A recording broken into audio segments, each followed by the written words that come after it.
Well, indeed, we are here. Welcome to Hamityville Horror. Thank you for visiting. I am Clint, I'm Don. and today we're met here with a very special guest. We're going to talk to Marilyn Knapp today, who is an actor that is, I'm going to say, up and coming.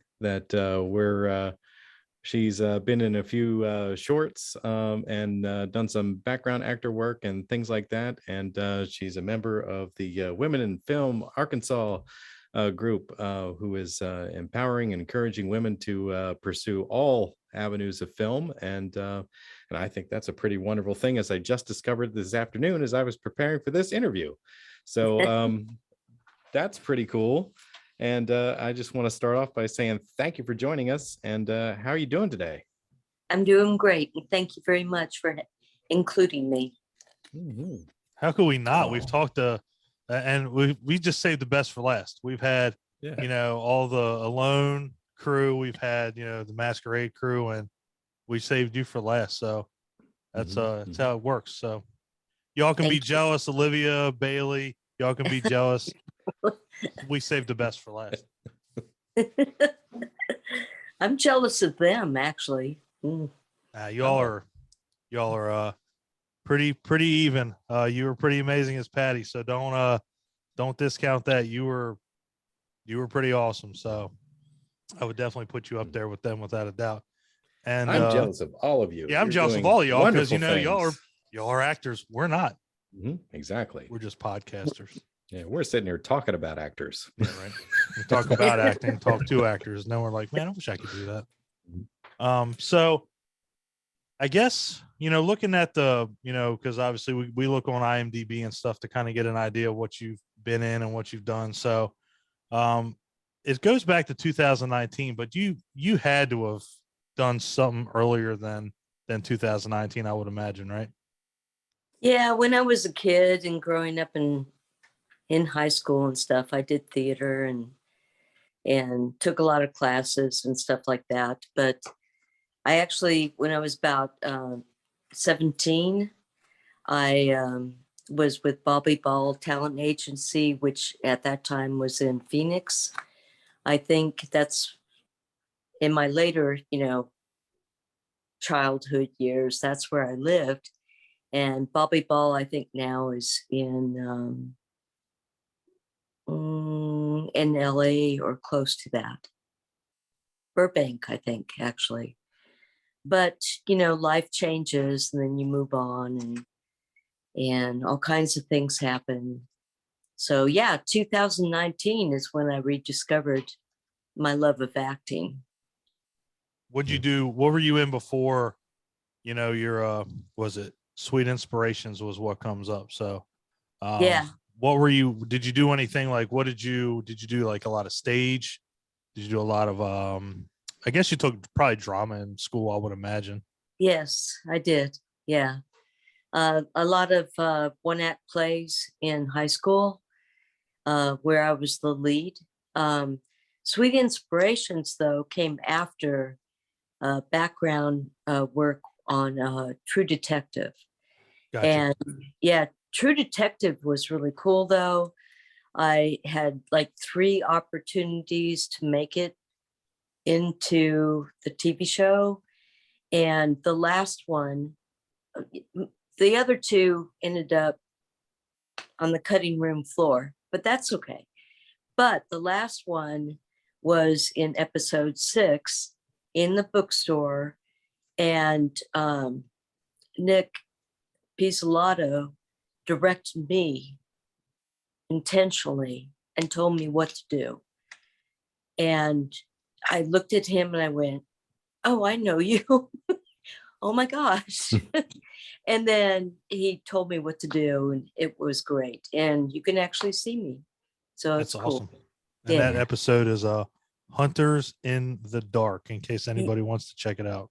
That's true. That's exactly what it is. So yeah, I mean that's and that was at one point that was one of the more popular shows on TV. So that's absolutely cool to be part of that. So one thing that I was curious about. So obviously you're running with a pretty talented crew now. So I wonder how did that ever come to be? You know, did you know Jason? Because obviously, you know, you guys being, you know, I know you live in Fayetteville, so um is it something you guys just ran into each other? You auditioned, you reached out. How did it happen?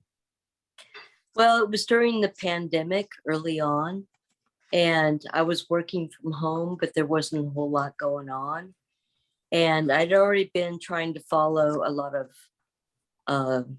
like real Arkansas sites on Facebook and other kinds of things. And Jason put out there, hey, I would like to shoot a movie in a cemetery. And do you know of any cemeteries that would have this and this and this for location? And I'm like, I'm going to go look because I love cemeteries and I wouldn't be around people or whatever, but I could, you know, do whatever to explore them and take pictures. And I sent a whole bunch of photos. And then a little while later, Jason messaged me and goes, do you act? And I'm like, yeah. Okay, I've got this other film that I want to do. It's called Alone. And I think you'd be great for Patty. I'm like, sure. And then he sent me the script and I auditioned that way. And I got it. That's Well, really cool. I'm glad you got it. Wow. Thank you. You know, the strangest of connections, you know, where things just evolve into something meaningful. That's pretty Yes. cool. No, Yeah, it was great. And I'm still so grateful for all of that. Mhm. Even though it was like during probably one of the toughest times, it all worked out really good, you know? Yeah. Yep. Yeah, Alone was my first introduction into Jason's work, and just, you know, getting involved in what he's doing in general at all. And I remember watching that film on I think it was on Plex, and Yes. and I was like, oh well, this is a really short film. It wouldn't take me very long to get through this, you know. And I remember watching it, and I really enjoyed it. And it's like there's a lot of things that stand out about it, and a lot of it was the camera work and you know, the directing and the choices that were made. But I mean, there was a lot more to it than that. The scenery was really good, and I really did enjoy a lot of the actors that came into it. And I I don't want to talk too much about it because we still encourage people to go and look at that and watch that film, because you know it is part of a bigger series. But I did want to take a second to talk about my favorite scene of that film, and that was pretty much what I felt brought the entire film together. Like the all the acts, you know, just turned in this one spot, and that was the backcountry road where your character got pulled over by the sheriff. And I have to say, from start to finish, that was wonderful. I mean, because I guess I can give Jason a lot of credit for the writing on that, because it made a lot of references back to the very beginning of the film. But I I was really taken in by the emotional explanation that you gave to the sheriff as to why you were there, you know, and then the sudden realization that the story was most likely bullshit to get him to go away. To say the And least. yeah, Yeah. And I realized not a lot of what I had just said made sense, but I did I did want to say that I really enjoyed it. I thought your performance in that was fantastic, and I wanted to know, was there any like anything that you did to maybe prepare for that, to try to deliver that? Did you draw from something that was close to you muster up feelings to make that performance? Yeah, I was just thinking about family and what would happen if, like, I lost my granddaughter or something. Mhm. And even though Patty isn't the best person, I really identified with her in some ways, because I had elderly parents, and I love my granddaughters, my daughter, and family, and so yeah, I drew into that. And what's interesting about what you said about that is Clayton Bowman is an amazing actor, like just like Samantha Shaw. But what he did is, which kind of threw me for a loop since it was my first big lead, lots of dialogue and stuff. He loves to just like improv and stuff. And so he came up to me and he goes, so I think it would work better if you just like tell your whole story and not have me interject, because in the screenplay, it was like he talks to me. And that I just went, okay, I don't know what, okay, I'll do that.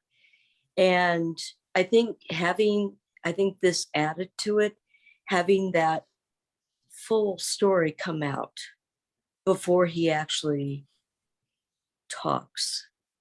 Like when he says, I don't have a kid, but I did have a mother, kind of thing. I think that really made it work so well.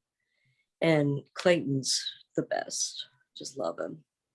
Yeah, he's pretty amazing. And the thing about it with that scene too is that there's no excuse me, there's no argument. It's everybody has a mom. It's like, so it's Yeah. like right there, everybody can relate to it, no matter who you are. Right. So it's like, well, I can't argue with that man now because it's justified. I don't have any kids, but I have a mom. So does 100% of people on this earth. So it's Yep. like, man, yeah, that scene. I mean, as soon as you hit the movie, it was game over. That was like, that's Oscar winning. So it's just the fact that there's only three main people in this movie, and Mhm. it's hard to. I mean, for anybody else, it's hard to make a movie like that. Jason could do it. We won't stand it on his head, but it's just like, you don't need 20, 30 people in a movie. You can have three and still get the caliber of acting that was shown. So yeah, I mean, Clayton is, he's ridiculous. And Samantha and you are, I mean, again, don't sell yourself short. I mean, you guys made a hell of a team without a doubt. I mean, just sitting in a car, sitting in a restaurant, and there's only a couple places you guys went, but it's you made it work. That's the big thing, is that you took what you had and you made it work. And that's what's so special about Alone. That's what's so special about what Jason does, is that he can take the little things and turn them into big things, where some people can turn big things into little things. And it's like, way to ruin a movie for yourself, guys. Jason doesn't do that. He can take the little things and just make them just so much bigger. Like Masquerade is a prime example of that. I mean, you take Alone and then you bring Masquerade up, and it's like, all you did was extend the story, which we all know now is going to be a quadrilogy, four stories. Yeah.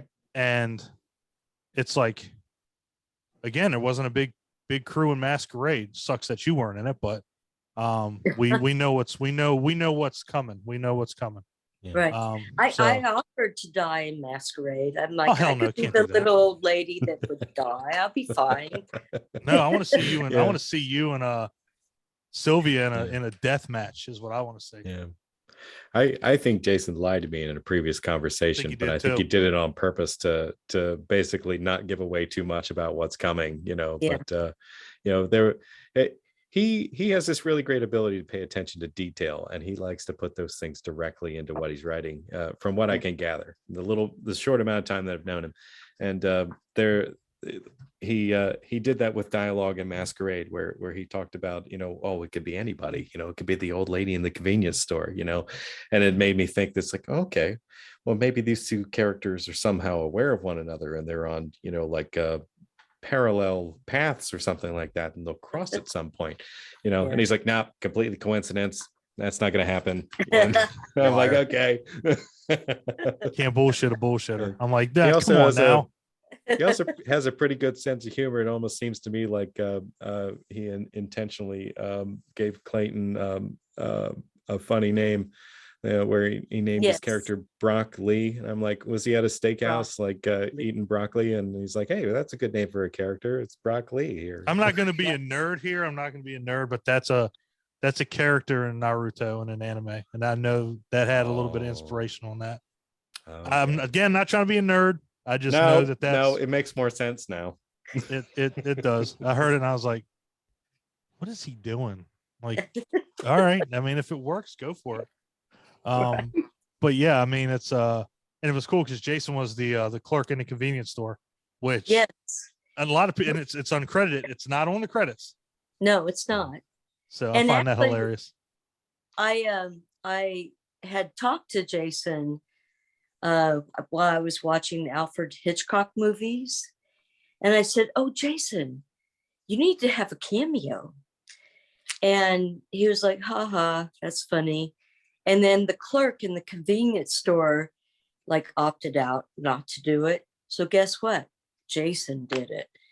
And I was like, yes. There's your Hitchcock cameo. Right. And he was exactly. and he was all shaven, like he was just like baby faced. I was like, right. That's Jason, but damn, what's he like, 20? Like, God, I mean, he's only 24 young. now. I know. So yeah, I mean, again, Alone is it's the epitome of what you can do with what 20 some minutes, 30 some minutes, 37 minutes, $1,500. Yeah. So I mean, yeah, right. Yeah. So it's like, and again, it just goes to show you that you don't need a huge crew to make things work. And I can really only sit here and say I can't wait until Lonely Echoes comes out, because I have to see the end of this story, and I know that's not even the end, but this story has to continue. Yeah. So I'm like, whatever people need to do on these Indiegogos, these Kickstarters, crowdfunders, man, you all need to do it, because it has to happen. It has to. So tell us a little bit more about, I guess, some of the things you did leading up to this, because I'm looking at your IMDb. So, you were never really in like a huge role until this, right? This was your big full length feature. Do you like doing that more than the shorts? I love everything. I just love it all. I can do background. I can do, small parts. Just being on set and working with people and getting into a bit of a character, or a lot of character like Patty was. I just love it all. I hope to do a lot more of it in the very near future. And I just, give me anything. I'll be happy. I've done commercials. I've done short films, and Sweet Inspirations, by the way, was a really big change to me, because even though I was background actor, when the director Brittany Yost was at the screening of the film, she came up to me and she gave me a big hug, because I guess I did pretty well as a background actor. I was in it a lot. That gave me a lot of encouragement. I get a lot of encouragement from various actors that I've grown to know, some that I haven't even met in person, but I'm really excited about doing more. There are so many good, talented people out there who are kind and considerate and supportive of me, like Samantha Shaw and everybody on set. all the producers and stuff of Alone, and I'm very excited to continue. So are we. We are excited to see it continue because, I mean, again, we've tried to cram it down people's throats with Alone and Masquerade. I mean, Yeah. I didn't let up off the gas on that one. Good. You know, so it's again, it's a testament to how you guys were in Alone and then Masquerade. And the best part about it is, and Clint kind of alluded to it earlier, you know, it's like two different movies, but you know, somewhere along the lines, whether it's going to be in a flashback, whether it's going to be in a conversation, whether it's going to be brought up somehow, some of these characters clearly met before Lonely Echoes. And that's what I can't wait to find out. And the fact, you know, even Samantha, you know, playing, you know, Kat and then playing her sister, it's like, you know, they were two totally different characters. And it's like, man, that's insane to have that happen with the same actresses that, you know, you play the one sister and then you come back and you play the detective that's hunting your sister's killer down or trying to. And it's like, man, that's just wild. And you mentioned that Samantha's very talented and she's she definitely needs a shout out. So yeah, it's yeah, when we spoke about it on the group call, I told her, you know, until we started talking about it, I didn't realize that it was the same person playing both those roles. So I mean that was pretty good. So I mean, she played them so differently. You know, being a vulnerable, you know, person just trying to make their way, you know, somewhere else, you know, who's taking bumps along the way to like a very strong, you know, determined, you know, police detective. I mean, just they couldn't have been more polar opposite than what we saw, and it was so convincing that I didn't believe it was her. I couldn't tell either. I thought they used, to tell you the truth, and no disrespect to her, but when I saw her Masquerade, I was like, does she have prosthetics on? She looks older. Like and it wasn't anything like that. It was like her demeanor. It was like the way she looked. Yeah. She just more made mature. it. She made it look more mature. I was like, that's insane, because, you know, you have the happy-go-lucky, you know, Kat that's in the first one in Alone, and then she comes back as Kim, and I'm like, she literally looks like 10, 15 years older because of her demeanor and how more mature she looks. And that's hard. That is insane, because I'm like, there's no way that's the same person. And then, you know, looking at the credits, I'm like, wow, that is the same person. And again, she looks fantastic, no doubt about it. I'm just like, the demeanor that is on her face just gives her that look of like, I've been through some hell. You know, obviously my sister's been killed, trying to hunt her killer down. I'm probably not going to look like a spring chicken either way, because I'm stressed out. So yeah, it just, the way she looked, I'm like, this is crazy. Like, this is absolutely nuts. So kudos to her. Yeah. But the evolution of your character throughout Alone, I mean, was pretty remarkable, as I recall, because you know, just from the convenience store scene where you just seem to be the kind, helpful person, you know, who seems to sympathize and understand what this girl's going through, and convincing her to take a ride. And it's like, oh, I'm so glad we found each other, you know, and we can travel together, and I'll help you, and we'll be companions. This is wonderful, you know. And then just a slow turn just throughout the rest of it, you know. And I think it wasn't until like the restaurant scene where I'm like, okay, something's off with this lady. Yeah. And when Pat gets mad. It's pretty scary. Like, I'm like, man, like I don't want to be her grandkid. Like, she probably would whoop somebody's ass, like, or throw them down a well. And like, well, this is damn, this is legitimate. And yeah, I'm with Clint. The turn was like, and it wasn't like a fast turn. That's what makes it even scarier. Like, it was just a gradual thing where, well, I told you, I didn't want to stop. I didn't want to go to this restaurant because now I see a family. Right. Yeah. And I know their story. Now you're going to pay for it. Right. So it's like, damn, it got dark real quick. And even the with Kat, putting her in the well and everything, it was like, good God, like that scene had me on the edge of my seat. I'm like, she's gonna get up and try to run somehow, and then when you were like, nope, I'm gonna cut the air supply off your brain, I'm like, well, she's fucked. I'm like, she has no chance. Yeah. I'm like, she had a chance. She's like, no, I'm gonna take the air supply. I'm like, Yeah. that's bad.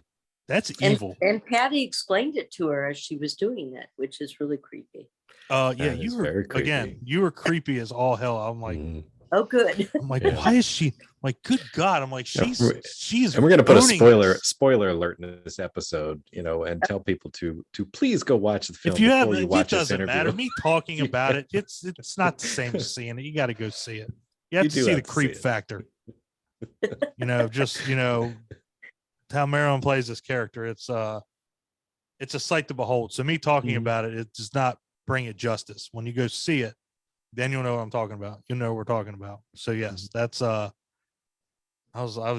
sitting there going, this is somebody's grandma, and she just threw somebody down the well. That's messed up. That is insanity. You're so nice, stealing band-aids for people. They throw them down wells. I'm like, damn, now I don't even know what's gonna happen in Lonely Echoes. Like, how do you top that? Oh, just wait and see. Dang it. Yep. She says that. I just want like a if she gave me even a hint of a spoiler, Jason would be on this call, I think. Yeah. Because he has the meeting extension. He'll hop right on. Like, Marilyn. Yeah. I can say that Patty is still well and alive and interacts with a few people. So, no, it's good. I love it. I can't wait. Yeah. Oh, we can't wait. Well, as we would expect her to.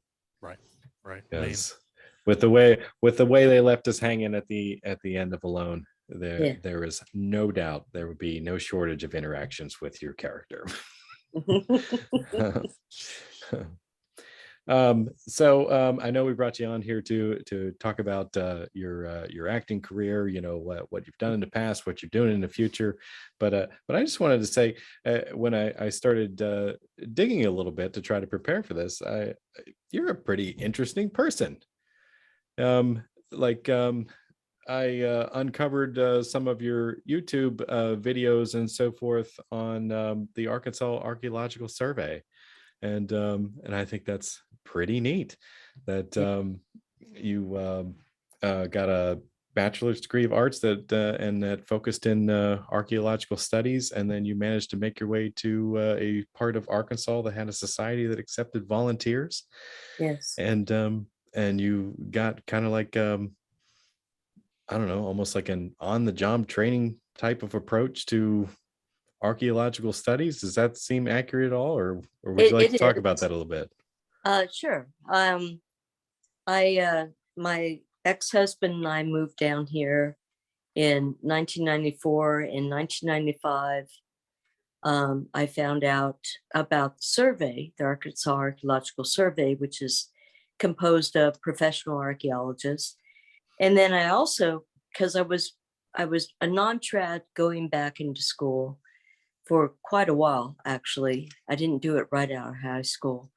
But I found out about the Arkansas Archaeological Society, and the society is made up of amateur archaeologists. And I was like, I could be one of those as I pursue my degree. And so I've been basically doing archaeology since 1995, mostly through the society, playing a lot of roles, learning archaeology, being one of the executive committee members just about every year. And then in 2013, I got hired on as the Survey Society Liaison, which is what I do. I work between both organizations, and I help set up events throughout the year, just like our last training program that we had, which ended on the 19th of June this month. And I've been very tired and haven't done a whole lot. But I love archaeology, just like I love acting. Why? Because you're studying people. And I always wondered, why do I love acting? Why do I love archaeology? Well, you're studying people in the past, people that are fictional or whatever. That's a big thing for me. I really love it. That's pretty cool. That's awesome. You Yeah, know, that's pretty awesome. And I didn't realize how many archaeological sites, were actually being worked in the Arkansas area. Yeah, And, well, there's over 50,000 sites in Arkansas. Yeah. And they're not always being worked, but they're recorded. And Gotcha. there's a lot here. Yeah. Wow. Is it like mostly like Native American studies or things like that, or Native American early on, mhm. Probably like 10,000 to 6,000 years ago. And then, of course, more recent stuff. And then, of course, early settlers, European contacts, and even later stuff. I mean, we have Arkansas Post that's had the Quapaw and European, the French people that did things together and worked as community. So you have that overlapping of both historic and pre-contact. Yeah. To me, that almost seems like it would be a great source of inspiration for someone to actually create a story about, other than a documentary or something like that. Sure. Sure. Someone would be able to take things that they learned from that and basically construct a story around it in modern day times, perhaps, or even postmodern. I'm sorry, not postmodern, predating that, going back. Yeah, doing a historical piece. That's what I'm trying to say. It sounded good. It did whatever. So I wasn't going to stop. Sure. Keep on going. Has it Keep inspired you to a degree? I mean, any of the things that you've encountered and learned, along the way from being involved in that? I actually had a dream the other night, thinking about what I could do to film something to help people understand, what we really have a ton of information here. It's Arkansas. It's not, Mesa Verde. It's not out in the desert Southwest, but there's a ton of information. But I don't know if I'm going to do that. Have you ever seen Mel Gibson's movie Apocalypto? Yes. Yep. Yeah. Yes, I have. Well, the thing that really got me on to archaeology here in Arkansas was going down to Mexico. And before I went down there, this was back in the 90s, early 90s, I studied a lot about the Mayans. Mhm. And so when I saw his movie, I went, it's exactly right. I mean, every detail was amazing. And not that I'm going to do anything like that, but I just really appreciated having that movie share in such a grand way, an accurate way, probably how life was. Yeah. Yep. That's awesome. No, it's great. Great movie too. That's one of the few historically inspired movies that I've gone back and watched more than once. Right. That one was done really well. Mm-hmm. Despite Mel Gibson's involvement. Yes, I understand that completely, but he did do a good job. He did a great job. Yeah. Yeah. That's one that's like, accurate too. That's the really cool thing, is that a lot of these people just think that they can, it's archaeology, we can just throw this on film, just digging people up, and they was dead on the money, man. It was like, wow, if you're gonna do it right, because I mean, again, when you especially when it's something like that. I mean, remember, people do this every day. You know, it's like this is somebody's job. Like somebody does go out and do this. And when you get it right, it adds another level of, you know, hey, they actually did their homework. They did their due diligence and Yeah. cared about what the people do.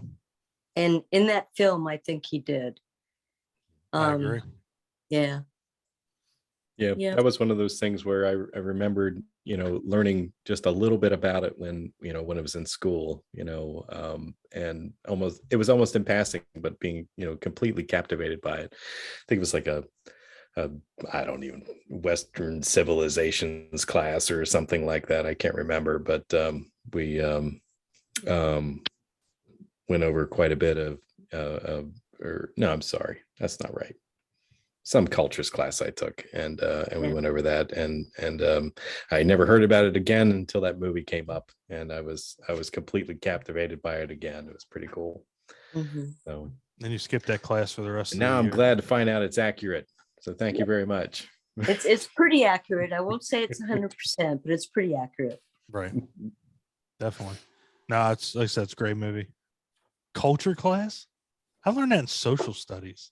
Yeah, I can't remember what that class was. Either you don't learn that now. I know that. Neither one. I can tell you back in. I'm not going to say when I went to school. God, not doing it.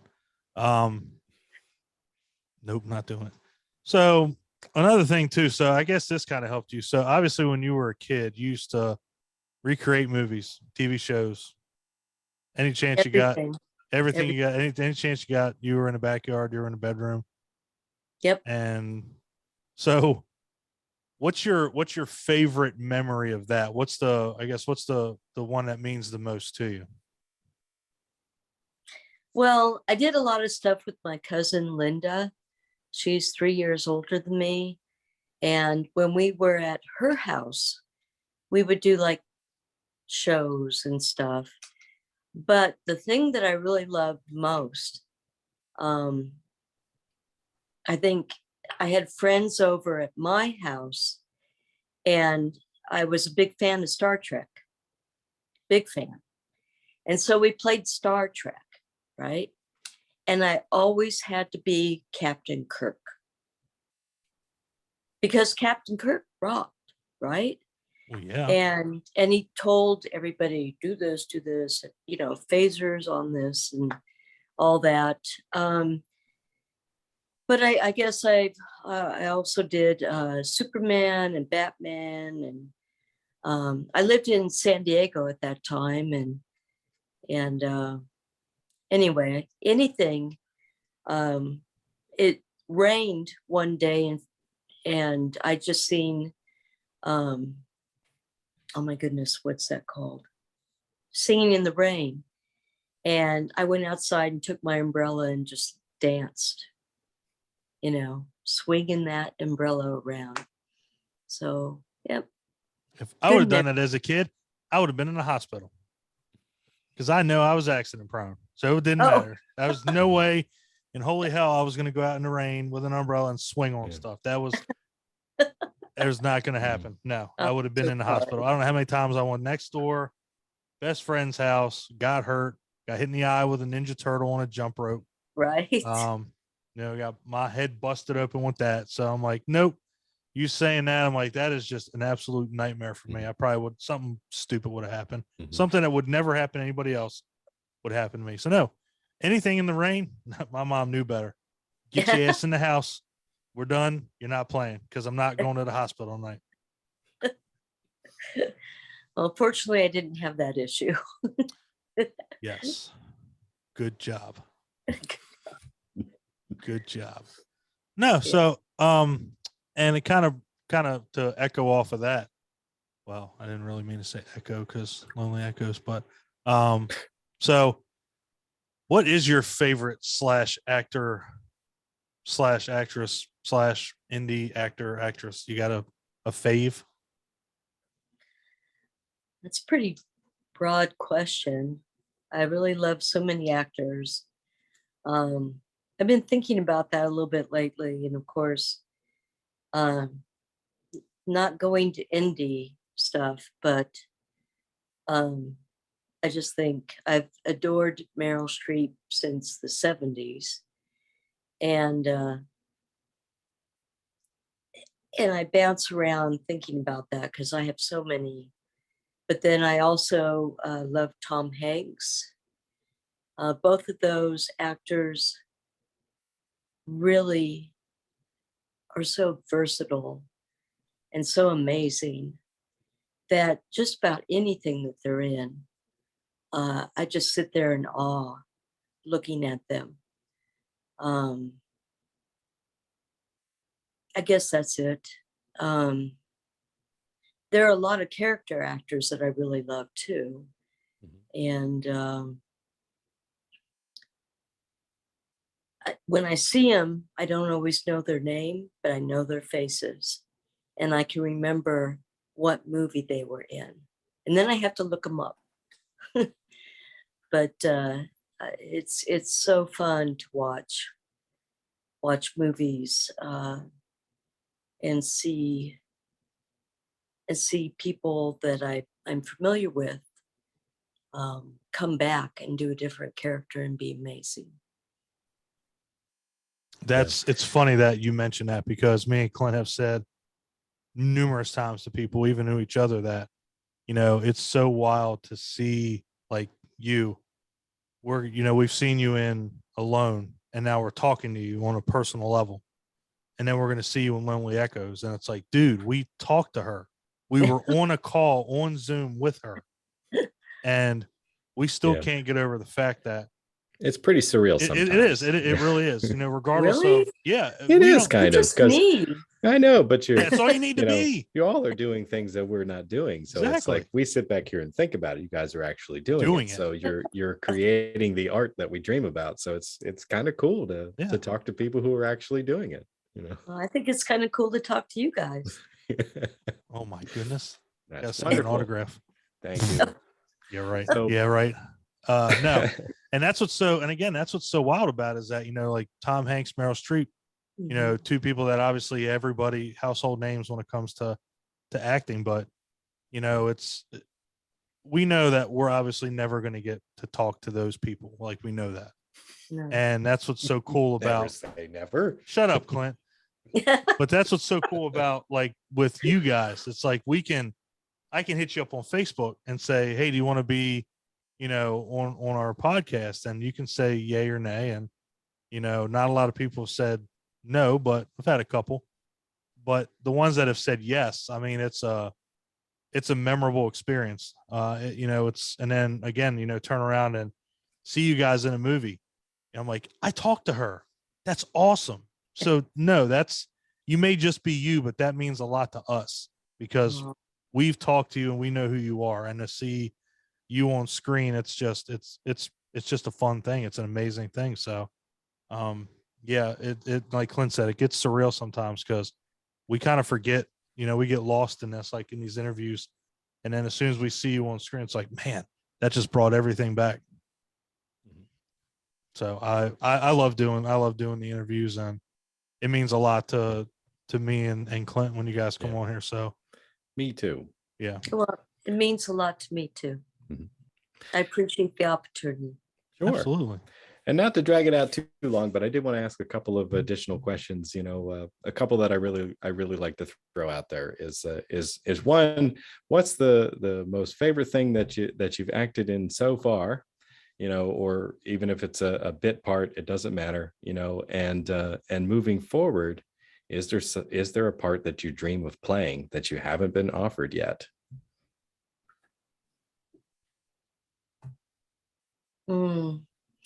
Might be tough. Yeah. I think that the experience that I had with True Detectives was such a wonderful, amazing experience that really, you know, that got me going again, right? But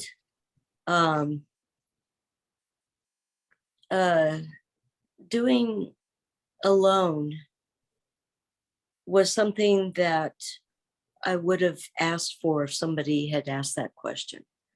What character do you want to do, right?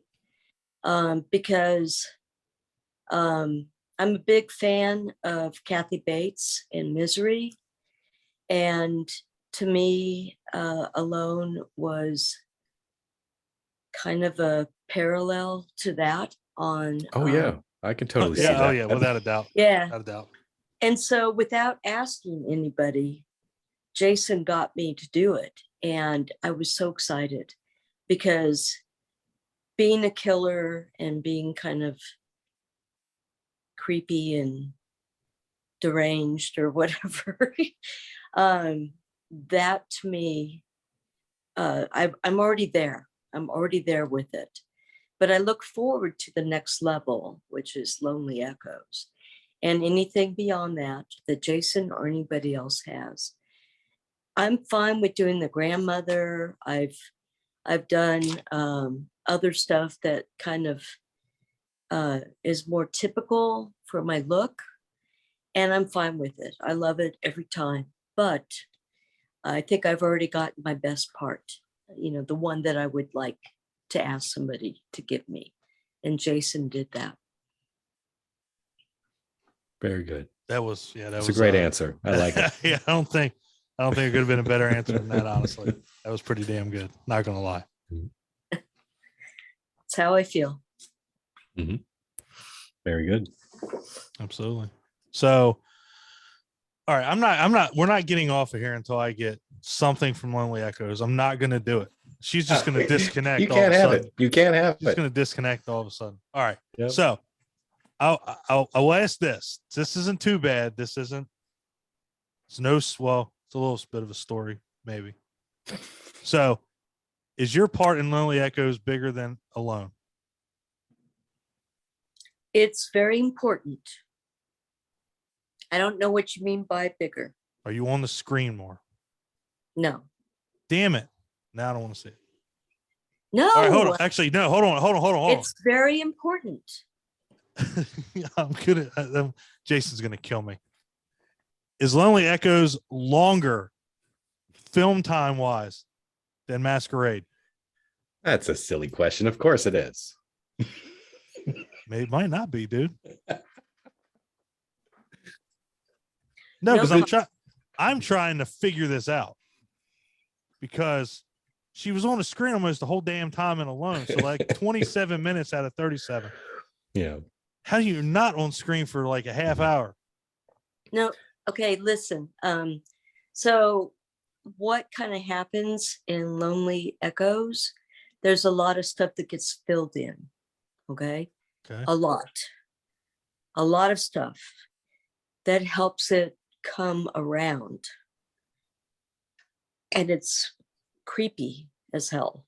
So you just hold on. I'll take it. Mm-hmm. I'll take that. I'll take it. That's right. That's right. Absolutely will take that. Fantastic. Okay. Yeah. All right. It'll be fun, I promise. I have no see, tell me something that I don't know. I know it's going to be fun. There's no doubt. No doubt about it. No, I got it. I got it. Can't do it. I'm just messing with you. I got it. I got what I needed right there. I think Lonely Echoes. You're going to have a lot of things come together. A lot. And so that'll be fun, just like a lot of other stuff. But having things kind of come around, and I think you'll be like a, oh, wow, kind of moment on some of it. That's kind of how I'm envisioning this, because I mean, it's, Alone was done on such a small budget, and you had to keep this story condensed. So you had to tell a lot of things in a short amount of time. So, I mean, of course you were on screen a lot, and having a lot of dialogue and things like that. And it was nonstop. I mean, the entire time, like there was no real dead space. There couldn't be, Masquerade told a completely different story. He had a little bit more money, a little bit more time, and could develop that a little bit more. I think Lonely Echoes is probably the most ambitious project that he's planning, if I'm guessing. Yes. But I could be wrong. That could be Unmasked. But that could be true. Yeah. Yeah. He's going to need more time to develop the story. He's going to want to talk about all the little things that he couldn't tell us along the way in Alone and Masquerade. So, I mean, And I think I think that's the whole purpose of it, of calling it a saga, because he's got these different storylines he wants to tell. He wants to draw every one of them together, give you a whole bunch of details, and I think it's going to be really big by the end, and I'm super excited for it. So don't let Don pressure you over here. I need a new No, he's I need a new host. I need a new host. We'll be patient. Not supposed. You're supposed to back me up on this. You're supposed to like poke and prod just like I do, and then they disconnect and we never talk to them again. Way. Have her violate her it's NDA with Jason. I wouldn't dream of it. I'm already gonna hear it. Why are you poking her so much to try to get her to tell stuff?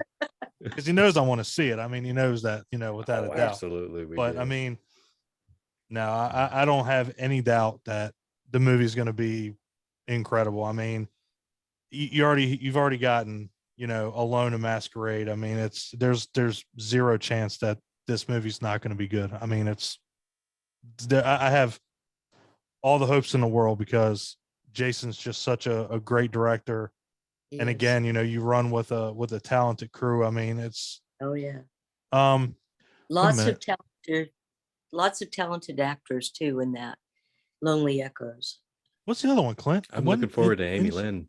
When she develop her character. Yeah, Miss Anderson. We caught her very briefly at the end of that, in a very emotional scene, and I'm like, I want to see how this develops. Yep. Are we missing one too? Isn't there one between that's coming out before Lonely Echoes, When the Stairs Creak? Oh yeah. Oh, sure. That's a short film based on, oh my goodness, a song. Yeah. I was saying that. Of monsters and men. I think it's called Little Talks. Yep. And it's going to be filmed at the end of July. I have a small part in it, but I really, really adore the script, and I think it's going to be a bit emotional and a bit surprising too, and I'm looking forward to that a lot. A lot of people are. I know Olivia and Bailey have talked about it, and Jason's brought it up. Is that right? So is this other than Masquerade, is this the first time you've worked with Olivia and Bailey, like on set on a film? Yes, it will be. And I'm very excited about that. Yeah, it'll be my first time with them. Awesome. I know. Well, I can't wait for that. Jeez, I was already excited for Lonely Echoes. Now I'm like, right. There'll be some good chemistry on that set. Yeah, it's gonna be amazing. Everything you guys do is amazing. So again, we don't drag you out too long.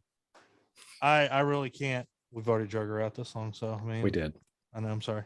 No, it's been fantastic. It's exactly what I'd hoped for. It's it's just great to hear from people that, especially when they work with Jason. It's just another level, because we've gotten so close with him, and to hear the same thing, that he's a great director, it bounces off of everybody. It has not, that answer's never changed.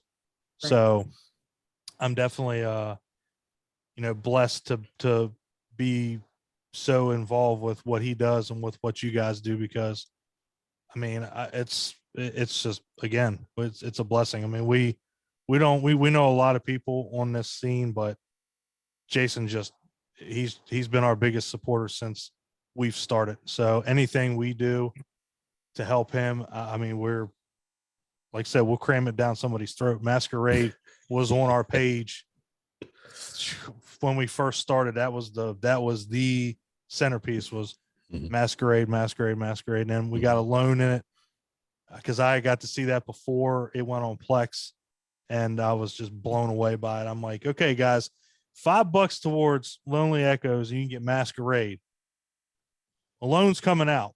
It's going to be on Plex, so you have zero excuses to go see it, because it's free. So, Clint, do your normal thing, your closing thing. Where can you be seen? Where can we find? Oh, I don't want to steal your thunder. Go. Oh no, not at all. So yeah, Don's absolutely right. We're going to continue to promote all these projects that are out now, that are up and coming. We're really excited about how Voorhees Night of the Beast is doing. That it's gotten so many views in such a short amount of time. That is great. And I love the shirt. And very nice. And we like to give people the opportunity to follow you on your journey, to figure out what's up and coming for you, how they can keep track of what you've got going on, should they decide to do that. So, I mean, where do you exist in the internet world that people can follow you and check out what's going on? Well, I'm on Facebook as Marilyn Knapp. That's Mhm. pretty easy. I'm on Instagram the same way. I am on IMDb, and yeah, that's pretty much it. Mhm. Mhm. Once I retire, which I plan to do shortly, I will be working more on setting up more actor venues, websites, and things like that.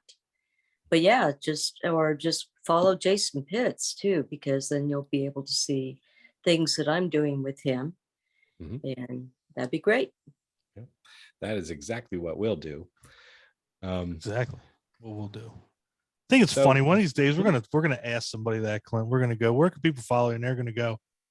I don't want anybody following me, and they're just gonna end the call. I'm waiting for that. I'm just waiting for, like, I don't want people following me. I don't even want, you guys need to unfollow me. Like, Oh, no. damn. All right. Well, man. Whew. I knew we weren't going to get it this time though. Right. So yes. So Again, thank you yes. so much for joining us tonight. Yes. It was an absolute pleasure to talk to you, and I seriously hope we get to do it again soon. Like maybe after the next thing comes out. And Yeah. Tomorrow. so any closing thoughts, Don? No, man. I just I love her so much. She's just so great. Like, just, the conversations we've had in passing have been fantastic. You're just a great person, and just keep doing what you're doing, because it's just quit it. Thank you. So, I've really enjoyed this, and thank you for having me on. Absolutely. Our Appreciate pleasure. you for helping us. Absolutely. And that ain't going to stop. Absolutely. That's for sure. Okay. So you have a good night, and we will be in touch.